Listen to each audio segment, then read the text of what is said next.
Morning, everyone. How you doing today? We're so glad you're all with us. We're glad for all of you watching online, and I just want to set your minds at ease. This message is going to feature a character from the Bible named Zacchaeus, so it's going to be a short sermon. All right? So seriously, we knew the mission presentation was going to take some time, and wasn't that cool? I mean, just seeing all of these ministries that Journey's partnering with and that we are helping to make happen, doing our part to help fund these ministries and send people to these ministries. So that's so cool. But Adrian, who's out of town for a memorial service, he asked me to do a little sermonette to kind of cap off this day. So let's just cut to the chase and get right to it. After Jesus' resurrection and shortly before he ascended to heaven, Jesus uttered these well-known words to his disciples that we know as the Great Commission, right? Matthew 28:18-20 says this. Then Jesus came to them and said, "All authority in heaven and on earth has been given to me. Therefore, go and make disciples of all nations, baptizing them in the name of the Father and of the Son and of the Holy Spirit, and teaching them to obey everything I have commanded you. And surely I am with you always to the very end of the age." So, for about 2 millennia, this has been considered by the church as one of the most significant passages in the Bible, because it was basically Jesus giving the church its marching orders, right? And so just looking into this a little more deeply, first we see that Jesus makes it clear that in his current risen state, he was not simply the poor traveling preacher, healer that his disciples had been following the last 3 years. Now he says, all authority is given to me. So he was basically saying, hey, the limitations that I voluntarily took on before the resurrection, confining myself in a human body, those no longer apply. He now has supreme authority throughout the universe. So that's a really empowering thing for us, knowing that the one who gave us this commission has all authority and that he gives that authority to us as well. So Jesus, though, didn't do what we might expect him to do, talk about all the ways that he could exercise that authority. Instead, he goes on to talk about the implications of that authority for his disciples and ultimately for you and me. So what he did instead was he gave them a charge, a commission. What was that commission? Go and make disciples of all nations. What is a disciple? Well, a disciple was and still is someone devoted to a teacher as a follower and a learner. So Jesus' followers were to make disciples of Jesus, like they had become disciples of Jesus. But not only were they to do this in their local area in Jerusalem or Judea, Jesus is saying you're going to go to all the nations and do this. I want you to make disciples of all the nations, not just your local little area there. Wow. Talk about overwhelming, right? I don't know about you, but if I was one of those disciples, standing there listening to Jesus say this, I think I'd be like, wait, what? Jesus make disciples of all nations? How on earth are we supposed to do that? We're a little band of a few men. How are we going to do that? Well, when we look at the book of Acts, we see that in 30 years or so, miraculously, they were able to take the gospel message throughout nearly the entire Roman Empire. Why? Because they had Jesus with them. They had the Holy Spirit with them, empowering them and helping them to do that. But first they needed to understand what Jesus meant by all nations. When we read the opening chapters of Acts, it becomes pretty clear that they thought Jesus meant that they were to make disciples of the Jews in all the nations, because the Jews had been dispersed and spread out throughout the Roman Empire. So that's what they thought they were to do. They were to go and make disciples of the Jews. Surely Jesus couldn't be talking about making disciples of the heathen Gentiles out there, right? But it took some time, a vision, some miraculous events for Peter and the rest of the disciples to figure out, hey, Jesus didn't just mean to make disciples of the Jews. He meant to make disciples of the Gentiles as well. They found out, and this is important for us, discipleship isn't exclusive, right? The opportunity to become a disciple of Christ is extended to everyone, Jew and Gentile alike. So Jesus gave them two important things they were to know about making disciples. He said, first of all, they were to baptize these disciples. Why is baptism important? Because baptism is a physical sign that we make when we follow Jesus. It's where we stand up in front of the church and we proclaim, I'm following Jesus for the rest of my life. So it's this marker point in our life where we're saying, hey, I am committing to follow Jesus. So that was the first thing that Jesus told them to do. But he also said, hey, you're to teach these disciples to obey everything Jesus commanded. So asking Jesus into our life, committing to salvation, that's the beginning point. But then comes learning more about, hey, what does Jesus have for me? How would he have me live my life? How can I make an impact and make other disciples? That's what Jesus was calling his disciples to do, to tell people about the things Jesus commanded to do and to help them and train them to be able to fulfill this Great Commission. So here's the question. How does the Great Commission apply to us? It's been understood, like we said, for a couple of millennia, that this commission wasn't just given to this small group of disciples on a mountain. It's given to the church throughout the ages. Because Jesus, in that last sentence, do you see what he says there? And surely I am with you to the very end of the age. You know, Adrian was talking about, I think last week, about, hey, we may be getting very close to the end of the age here, right? So the good news is Jesus is still with us to the very end of the age. He's still empowering us right now, and he makes it clear this commission applies to Christ followers throughout the generations, not just that original band of disciples. So today, you and I, are called to make disciples of all nations. So I just want to ask you, what feelings or thoughts go through your mind when you hear that? As a Christ follower, you are to be making disciples of all nations. Is it feelings of excitement and energy? Or maybe it's feelings of guilt, shame, inadequacy, being overwhelmed? I think those are pretty common feelings because we're like, man, making disciples, that's like probably for like the missionaries and the pastors maybe, and, not just like for ordinary people like me. But the commission wasn't given to just missionaries and pastors, right? It's given to all believers. So I think what will help us here is to intersect this passage with an event that happened probably just a few weeks earlier that gives us insight into the heart of Jesus behind the Great Commission. This wasn't just like a command to make our lives miserable or to make us feel overwhelmed and not. There was some heart behind this. And I think it's important for us to understand that heart of Jesus.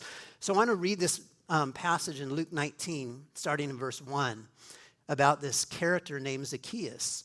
So it says, he, that being Jesus, entered Jericho and was passing through. There was a man named Zacchaeus who was a chief tax collector, and he was rich.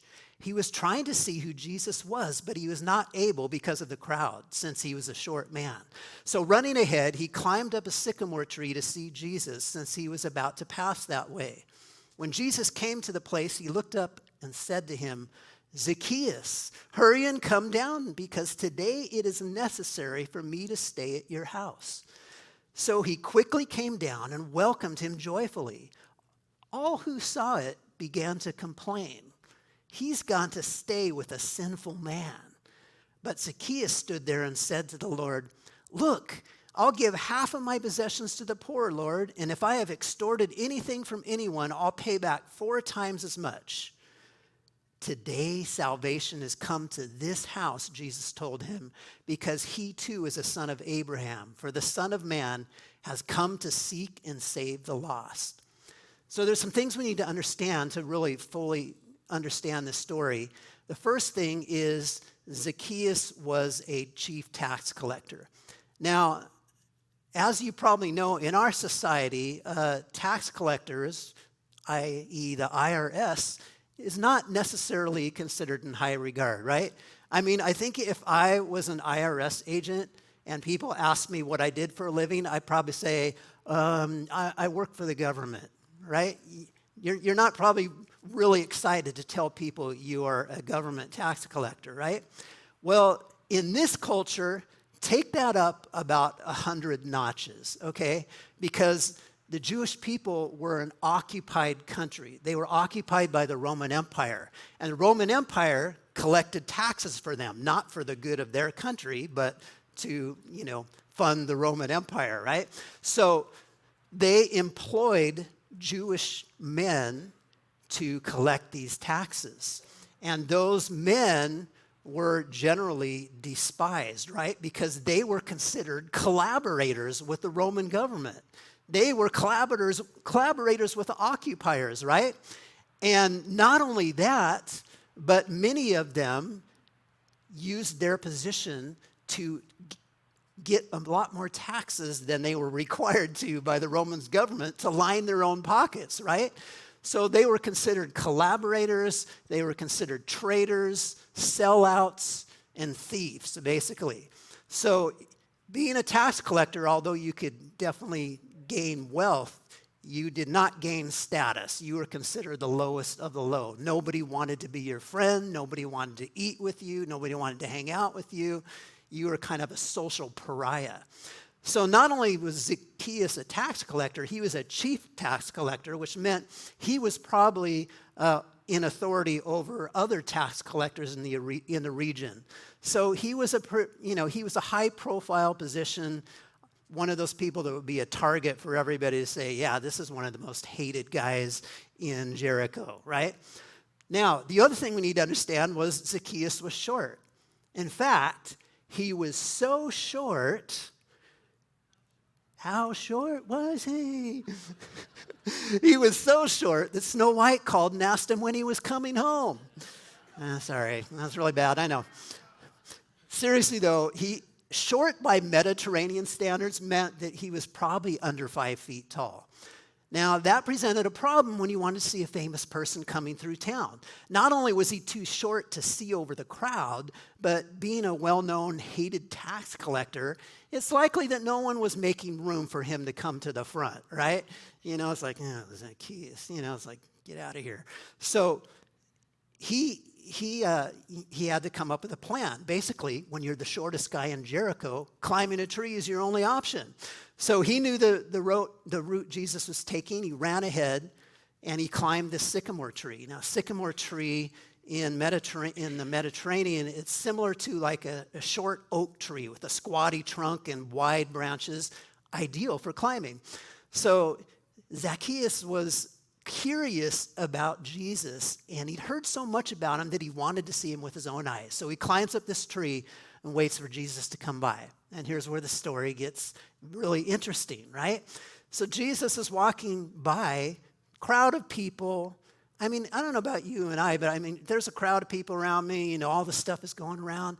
I don't know that I'm necessarily looking in a tree to see this guy hanging up in the tree. But Jesus doesn't miss anything, right? And Jesus sees Zacchaeus in this tree.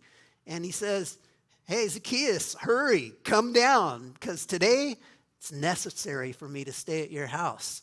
So he basically invited himself to Zacchaeus' house. Now, I don't know that I'd normally recommend you inviting yourself to somebody's house. That's probably not a cool thing to do in our society. But Jesus, because of who he was, being like one of the most basically famous and wanted guys in the Roman Empire at this time, I mean, for him to invite you to your house, that was like, oh my gosh, this is crazy. So Zacchaeus, it says he was excited. He received Jesus with joy. He said, yeah, come to my house. And so Jesus goes to his house, and hangs out with Zacchaeus. But guess what? Not the most popular decision, right? But Jesus wasn't concerned with the opinion of the crowd, right? The people in the crowd were basically saying, hey, Jesus went to the wrong house. He went to the house of a sinner. But Jesus wasn't about finding the clean, comfortable people, right? He was about finding lost people, even those people that other people avoided and didn't want anything to do with. You know, our tendency is to label people, right? To put them in a box, to stereotype them, so we can marginalize them and excuse ourselves from reaching out to them. I think of like a homeless person. So what do you generally think of when you see a homeless person? I think many of us think, oh man, I don't want to get too close to that person. They're a loser. You know, they should get a job. Yeah, what's the matter with that person, right? That's we kind of put them in this box of all these homeless people, and we think they're all the same. They're just, people that should get a job and are somehow, not living up to what they should be doing in society. Well, I for a time was involved in a ministry that worked with homeless people, and we just go out basically on Friday nights and we'd feed them and just talk to them. And I found out talking to a bunch of homeless people, wow, there is not one box that you can put them all in. There's people from all kinds of different situations. Some people, yeah, they've had very hard lives from the moment they came out of the womb, and their life has just been one train wreck after the other, and maybe their parents were on the street and they're on the street. So, but there's other people, that are there because, hey, they are mired in addiction, and that has just train wrecked their lives, and that's why they're there. There's other people there because they've got mental health issues, and that's just driven them to the street. But you know what? There's also other people there that are just like you and me. They once had a job, they were once doing well, and something happened catastrophic in their life. They lost their job, or they lost their home, and their life spiraled downward, and now they're living in a car, or they're living in a tent. And they didn't want to be there, they don't want to be there, but they just can't seem to get themselves out of that situation. So we put people in these little boxes, homeless person, loser, right? But Jesus, he didn't do that. When everybody else was saying, Zacchaeus is somebody you should not have anything to do with, Jesus, he was like, nope, I came to reach lost people. And that's what I want us to see here about Jesus, is that just to see his heart. His heart is for lost people. And when Jesus stayed with Zacchaeus, he saw Jesus. He saw Zacchaeus. He saw him not just in the tree, but for who he was and who he could become. And when he stayed with Zacchaeus, something changed in Zacchaeus. It transformed him, right? Spending with Jesus caused him to change. And he immediately, so much so, he immediately committed to giving half of his possessions to the poor and repaying anyone he cheated 4 times the amount. That was like a visible sign of his repentance. That was Zacchaeus saying, I'm a changed man, Jesus. I'm not going to be the same from here on out. And then Jesus affirmed him as part of the spiritual family, right? He said, today salvation has come to this house because he too is a son of Abraham. Jesus was saying, hey, yeah, Zacchaeus, you are a part of our spiritual family. It doesn't matter what your past is, what you've done. You are changed. You are part of our spiritual family. So I want you to see this last thing that Jesus says in this passage. He said, what does he say there? He says, for the Son of Man has come to seek and save the lost. This is the important thing I want us to know, bringing this kind of back into the Great Commission passage. Jesus' heart behind this command is he loves lost people, and he wants us as his followers to have that same love for lost people. He wants us to somehow grasp his heart and understand that there's people all around us that are heading to eternal destruction, away from God. And he does not want that. Jesus wants those lost people to be part of his family. So coming back to that Matthew 28:18-20, the Great Commission, understand this. The Great Commission is really about loving lost people. It's about loving people enough to share your faith with them. I want you to get this picture right now. In fact, there's even going to be a picture on the screen to kind of help you visualize this. If there was a herd of people with blindfolds on running towards you, and you're standing on the edge of a cliff, who of us would not be like, whoa, wait, stop. You guys got to stop. Take your blindfolds off. You're about to run off a cliff. I mean, I think every one of us in here would be like, yeah, I would do that. I wouldn't just sit by passively and watch these people go off a cliff, right? But you know what? I want you to think about that now in the spiritual sense. There are people all around us who are literally running towards a cliff of eternal destruction, right? Eternity without God. And it's our job to help to stop them, to warn them, to spend time with them, to say, hey, there is another way. You don't have to go this path. That's what the Great Commission's all about. It's loving people enough to share our faith with them, which can change their lives, right? So at Journey, we have these two important statements that describe what we are all about. The first is our mission statement. Everybody, I think you know the mission statement by right now, so let's say that together. Helping people find and follow Jesus, right? That's our mission. That's what we're all about. But we also have this other statement, our motto, or maybe our modus operandi, how we operate, and it's this: love like Jesus, right? So if we put those two statements together, we get our big idea for this message, and that's this: help people find and follow Jesus by loving like Jesus. Love is the key.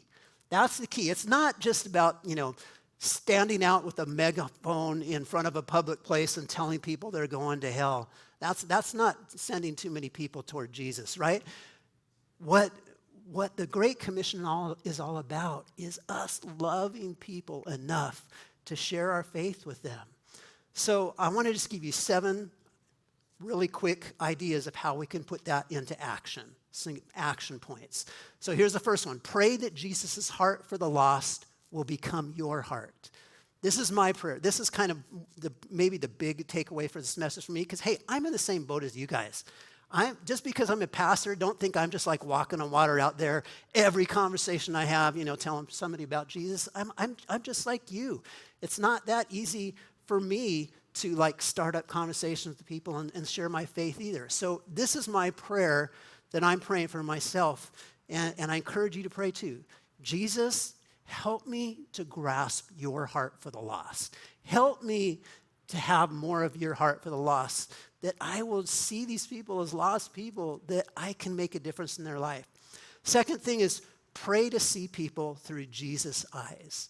You see, when we see people through our own eyes, we often see someone as that's a messed up person. Don't want anything to do with them. Don't want to spend my time with that person. Or maybe we see someone as, it looks like they have it all together. They're doing pretty good or whatever. But we don't see everything that's going on under the surface and that's behind that person unless we really take the time to stop and talk to the person. So I'm praying to see people through Jesus' eyes. Jesus saw people not just as where they were at and what they currently were. He saw people for what they could become. So I think that's another great action point for us. Pray to see people through Jesus' eyes.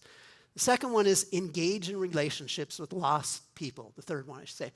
Engage in relationships with lost people. Hey, it's hard for us to have any impact on lost people if we never hang out with lost people, right? And that one's one that I've got a major conviction on for myself, okay? As a pastor, I'm here in the church world all the time. My job is a church. So I'm not often coming in contact with lost people. So for me, the question I got to ask myself is, wow, how do I put myself in a situation, so I'm having more contact with lost people. Now, obviously, we got to use discretion there. I'm not saying that your best friend should be a lost person. I'm not saying you should marry a lost person, right? Jesus said we shouldn't be unequally yoked together with a person who has a totally different value system than ours, meaning the closest relationships in our life ideally should be believers. But sometimes we take it to the opposite extreme when we're like so far out of the world, we have no impact on it because we don't know anybody who's not a believer, right? So we have to strike a balance in there, and we have to have some connection relationship with people who are lost, right? The fourth thing, show love with your actions.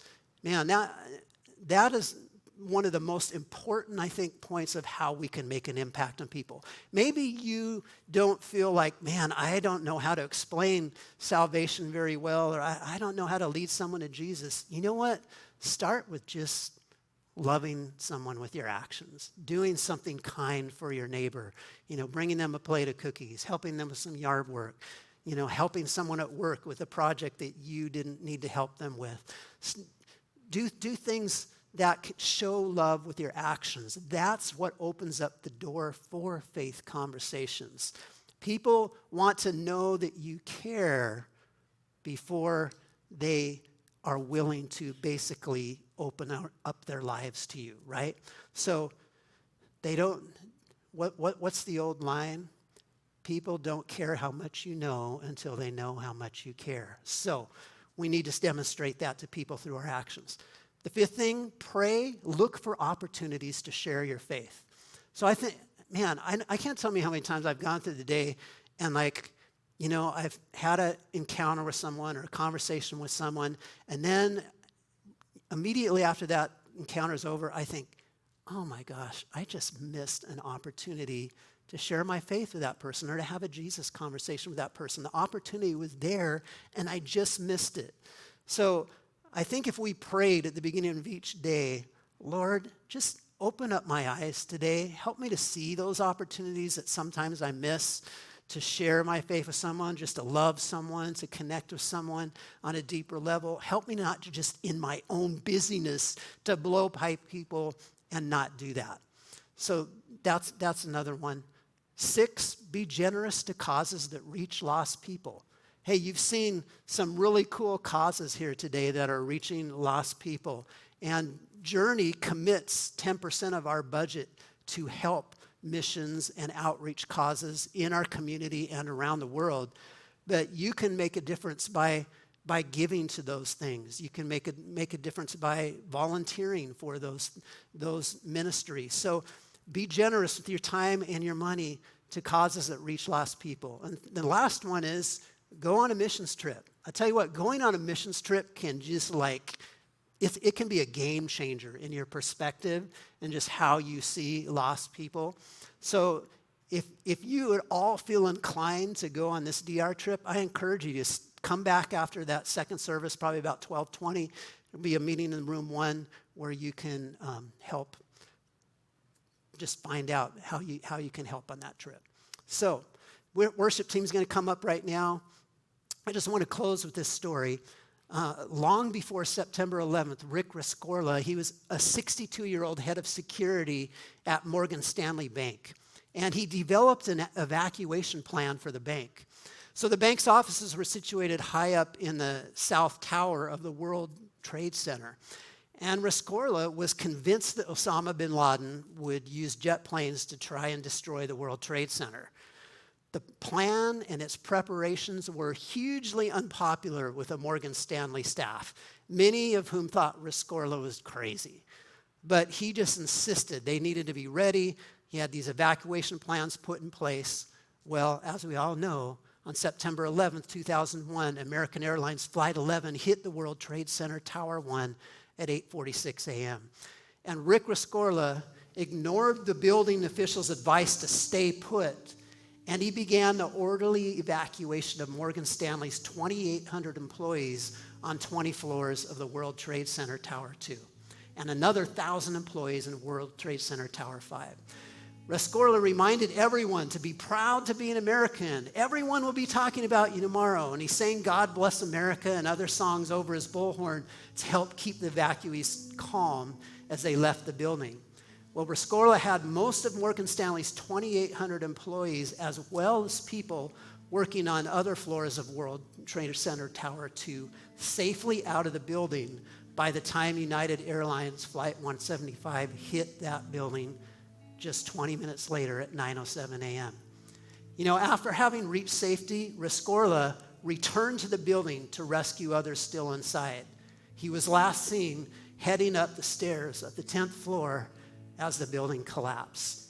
His remains weren't recovered, but as a result of his actions, only 6 of Morgan Stanley's 2,800 employees were killed on September 11th.